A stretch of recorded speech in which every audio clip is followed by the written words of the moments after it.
Talk about the CIA leak case, of which you were obviously a central part. This is what the president said in 2003 after the identity of Valerie Plame was divulged in a Robert Novak column. Watch.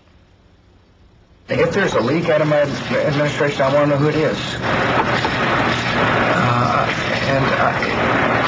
If the person has violated law, the person will be taken care of.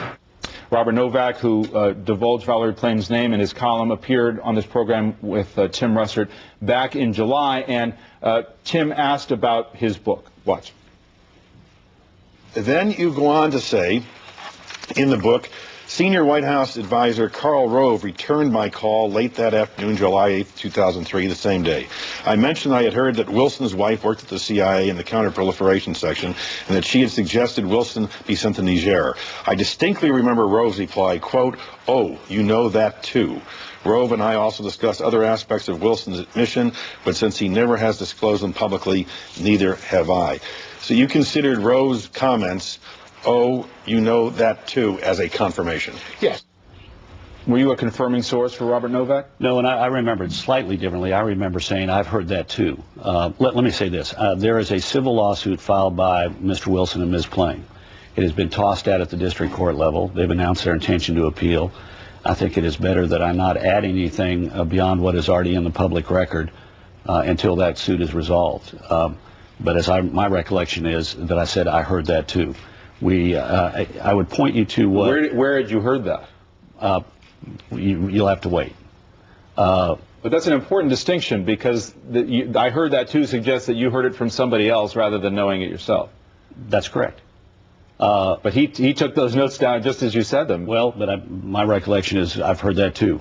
So, but the point is, if a journalist had said to me, "I'd like you to confirm this," my answer would have been, "I can't. I don't know. I've heard that too."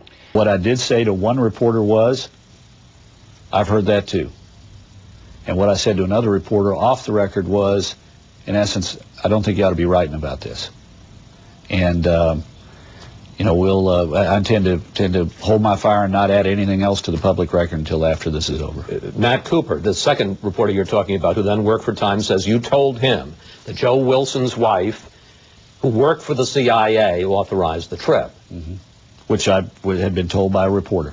But did you tell that to Matt Cooper? I'm going to let, I don't recall Mr. Cooper's conversation. I'll let his notes stand as a record of it. It's clear off the record that I'm talking to him off the record, trying to discourage him. Whether it was off the record, whether you were saying, "I just heard that too," whatever it was you were saying, you're a government, excuse me, a government official. Why traffic at all in the fact that his wife worked for the CIA? Look, I didn't confirm it. If somebody had said, if you as a reporter had said, "I'd like you to confirm this," my answer would have been to say, I can't.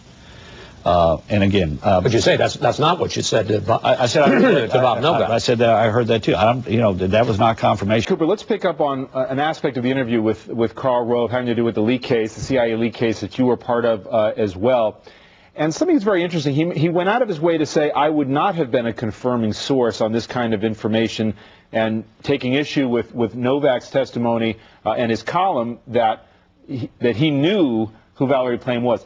He said he would have never confirmed that information. That's different from your experience with him. Yeah, I think he was dissembling, to put it charitably. Look, Karl Rove told me about Valerie Plame's identity on July 11th, 2003.